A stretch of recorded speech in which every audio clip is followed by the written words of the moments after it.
Assalamualaikum warahmatullahi wabarakatuh. Bersyukur kepada Allah dengan mengucapkan Alhamdulillahirabbil alamin. Segala puji bagi Allah Tuhan semesta alam. Berselawat kepada baginda Rasulullah Muhammad sallallahu alaihi wasallam dengan mengucapkan Allahumma sholli ala sayyidina Muhammad wa ala ali sayyidina Muhammad. Ma'asyiral muslimin, hari ini Selasa tanggal 18 Mei tahun 2021 Masehi 1442 Hijriah dari Kompleks Pembangunan Masjid Nurul Ilmi dan Pondok Tahfiz Bikokoro, Desa Lonjoboko, Kecamatan Parangloi. Saya akan membagi tazkirah pada pagi yang cerah ini mengenai kabar dari baginda Rasulullah, manusia terakhir yang masuk di surga. Dikisahkan bahwa ada seorang laki-laki yang terakhir masuk di surga.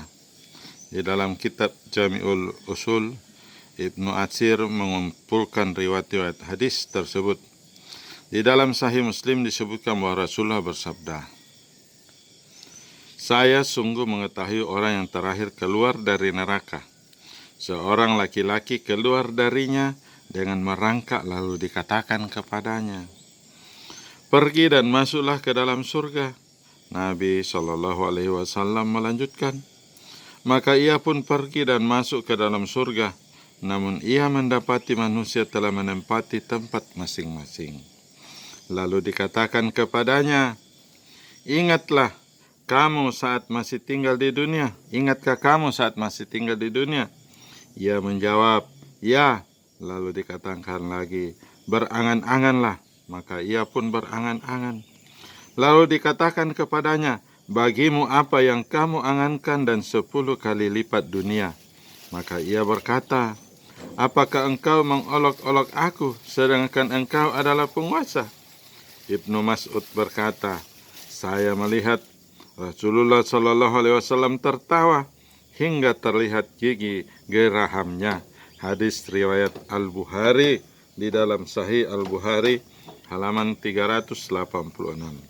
Abdullah bin Mas'ud juga menuturkan bahwa Rasulullah bersabda, 'Saya sungguh mengetahui penghuni neraka yang terakhir keluar darinya dan penghuni surga yang terakhir memasukinya. Seorang laki-laki keluar dari neraka dengan merangkak. Lalu Allah berfirman kepadanya, 'Pergi dan masuklah ke surga.' Maka ia mendatanginya dan berpikiran bahwa surga telah penuh. Lalu ia kembali dan berkata, 'Wahai Rabb, saya mendapatinya telah penuh.' Lalu Allah berfirman, 'Pergi dan masuklah ke surga karena diberikan kepadamu seperti dunia dan 10 kali sepertinya, atau diberikan kepadamu 10 kali lipatnya dunia.' Maka ia berkata, 'Apakah engkau mengolok-olokku atau menertawakanku, sedangkan engkau adalah penguasa?' Ibnu Mas'ud mengatakan bahwa beliau melihat Rasulullah tertawa hingga terlihat gigi gerahamnya. Lalu dikatakan kepadanya, 'Itulah kedudukan terendah di surga.' Hadis riwayat Al-Bukhari dan Muslim di dalam Jami'ul Usul halaman 553. Abu Sa'id Al-Khudri radhiyallahu anhu meriwayatkan bahwa Nabi SAW bersabda, yang artinya penghuni surga yang paling rendah adalah seorang laki-laki yang wajahnya diangkat Allah dari neraka di dekat surga, lalu diperlihatkan kepadanya seperti pohon yang rindang. Lalu ia berkata, 'Wahai Rabb, dekatkanlah aku ke pohon itu agar aku bisa berteduh di bawahnya.' Ada lagi hadis serupa yang diriwayatkan Ibnu Mas'ud, tetapi tidak disebutkan kalimat. Maka Allah berfirman, 'Wahai anak Adam, apa yang menjauhkanku darimu?' hingga akhir hadis. Di dalam hadis tersebut ditambahkan, dan Allah mengingatkannya, 'Mintalah ini dan itu.' Maka setelah selesai berhayal, Allah berfirman, 'Itu untukmu dan 10 kali lipatnya.' Nabi melanjutkan, kemudian ia masuk ke rumahnya, lalu dua istrinya dari bidadari yang jelita masuk seraya berkata, segala puji bagi Allah yang telah menghidupkan kamu untuk kami dan menghidupkan kami untukmu. Nabi bersabda, maka ia berkata, tidak seorang pun diberi seperti yang diberikan kepadaku. Hadis riwayat Muslim. Di dalam Sahih Muslim, hadis nomor 188. Abdullah bin Mas'ud meriwayatkan bahwa Nabi bersabda, orang yang paling akhir masuk surga adalah laki-laki yang kadang berjalan, kadang terpeleset, kadang dijilat api neraka. Setelah melewatinya, ia menoleh ke belakang seraya berkata, Maha suci Allah yang telah menyelamatkanku darimu. Dia telah memberikan kepadaku sesuatu yang tidak pernah diberikan kepada seorang pun dari orang-orang terdahulu hingga akhir. Lalu diperlihatkan kepadanya sebatang pohon. Kemudian ia berkata, wahai Rabb, dekatkanlah aku kepada pohon itu agar aku bisa berteduh di bawah naungannya dan meminum airnya. Maka Allah Tabarak berfirman, wahai anak Adam, kalau aku memberikannya, apakah kamu tidak akan meminta lagi? Ia menjawab, tidak wahai Rabb. Ia pun berjanji tidak meminta lagi. Nabi melanjutkan, Rabbi memaafkannya karena ia melihat sesuatu yang membuatnya tidak bersabar, sehingga ia mendekatinya, berteduh di bawah naungannya, dan meminum airnya. Kemudian diperlihatkan kepadanya sebatang pohon yang lebih bagus dari yang pertama. Lalu ia berkata, wahai Rabb, dekatkanlah aku ke sana agar aku bisa meminum airnya dan berteduh di bawahnya. Aku tidak akan meminta kepadamu yang lain lagi.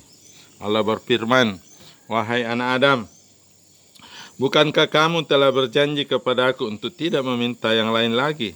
Lalu dia berfirman lagi, kalau aku memberikannya, apakah kamu tidak akan meminta yang lain lagi? Kemudian Rabbinya memaafkannya karena ia melihat sesuatu yang membuatnya tidak bersabar, sehingga ia mendekatinya, berteduh di bawah naungannya, lalu meminum airnya. Ma'asyiral muslimin, kemudian diangkat untuknya sebatang pohon di depan pintu surga yang lebih indah dari dua pohon sebelumnya. Laki-laki itu berkata, wahai Rabb, dekatkanlah aku ke sana agar aku bisa berteduh di bawahnya dan meminum airnya. Aku tidak akan meminta yang lain lagi kepadamu. Allah berfirman, wahai anak Adam, bukankah engkau berjanji kepadaku tidak akan meminta yang lain lagi? Ia menjawab, benar, wahai Rabb, aku tidak akan meminta kepadamu yang lain lagi. Kemudian Rabbinya memaafkannya lagi, karena ia melihat sesuatu yang membuatnya tidak bersabar sehingga ia mendekatinya. Maka ketika ia mendekatinya, ia mendengar suara penghuni surga dan berkata, wahai Rabb, masukkanlah aku ke sana. Allah berfirman, wahai anak Adam, apa yang bisa membuatmu tidak meminta lagi dariku? Ridakah engkau jika aku memberikan dunia dan semisal kepadamu? Ia berkata, wahai Rabb, apakah engkau mengolok-olok aku, sedangkan engkau adalah Rabbi semesta alam? Lalu Ibnu Mas'ud tertawa seraya berkata, tidakkah kalian bertanya mengapa aku tertawa? Mereka berkata, mengapa engkau tertawa? Ia menjawab, karena Rasulullah juga tertawa seperti ini. Mereka bertanya, mengapa Rasulullah tertawa? Ia menjawab, sebagaimana jawaban Rasulullah, karena Rabbi semesta alam tertawa ketika orang tadi berkata, apakah engkau mengolok-olokku, sedangkan engkau adalah Rabbi semesta alam? Lalu Allah berfirman, aku tidak menertawakanmu, tetapi apa yang aku kehendaki, aku pasti mampu memenuhinya. Hadis riwayat Muslim di dalam Ibid, hadis nomor 187. Ma'asyiral muslimin, demikianlah seorang lelaki penghuni surga yang terakhir diberikan 10 kali dari keindahan alam semesta yang kita tempati, dan dia adalah semiskin-miskin penghuni surga. Wallahu a'lam bishawab. Lebih dan kurang yang mohon dimaafkan. Wabillahi taufiq wal hidayah. Assalamualaikum warahmatullahi wabarakatuh.